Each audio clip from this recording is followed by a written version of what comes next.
में बीजेपी को बड़ा झटका लग गया है। नगर निगम के उपचुनाव में बीजेपी के हाथ से 2 सीटें निकल गई। जब भी अब की सरकार बनाए हुए 10 महीने भी नहीं हुए हैं और 10 महीने के अंदर यह हाल हो गया कि बीजेपी ने नगर निगम के उपचुनाव में अपनी जीती हुई जो सीटें हैं वो भी गंवा दी हैं।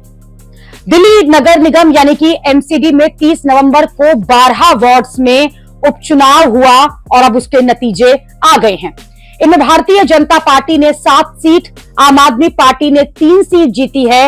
यहां तक कि कांग्रेस को भी 1 सीट इस उपचुनाव में मिल गई। उपचुनाव से पहले इन 12 सीटों पर में से 9 सीटें जो ऐसी थी जिनमें की जो कि बीजेपी के पास थी, जबकि 3 सीटें आम आदमी के पास थी। आम आदमी पार्टी ने अपनी 3 सीटें तो बरकरार रखी, लेकिन बीजेपी की सीटें 11 से घटकर 9 पर आ गईं। और इस पर केजरीवाल ने यह कह दिया है कि निगम उपचुनाव में इस बार आम आदमी पार्टी ने अपने समर्पित कार्यकर्ताओं को चुनाव मैदान में उतारा और दिल्ली की जनता ने अपने जनादेश से यह साफ कर दिया कि दिल्ली का जन समर्थन लगातार आम आदमी पार्टी की तरफ मजबूत हो रहा है। सिर्फ 10 महीनों में ही जनता का विश्वास एक बार फिर तेजी से आम आदमी पार्टी की ओर लौट रहा है और दिल्ली बहुत जल्द वापस सकारात्मक राजनीति और अच्छे कामों की तरफ लौट रही है। दिल्ली की सत्ता मिलने के बाद एमसीडी के उपचुनाव बीजेपी और सीएम रेखा गुप्ता के लिए यह पहली चुनावी परीक्षा थी।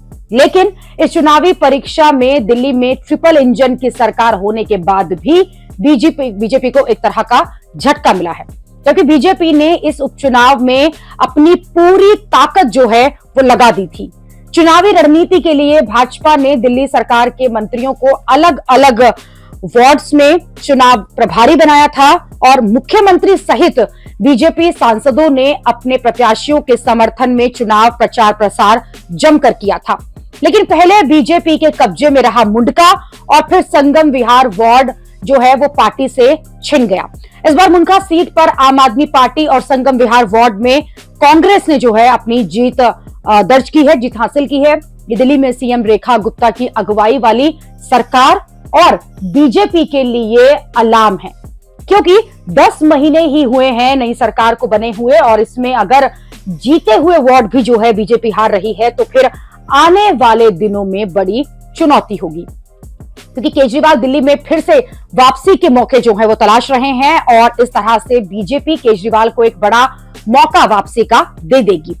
यह भी ध्यान रखना होगा कि इस उपचुनाव में रेखा गुप्ता खुद प्रचार के लिए उतरी थी, जबकि केजरीवाल ने प्रचार तक नहीं किया था।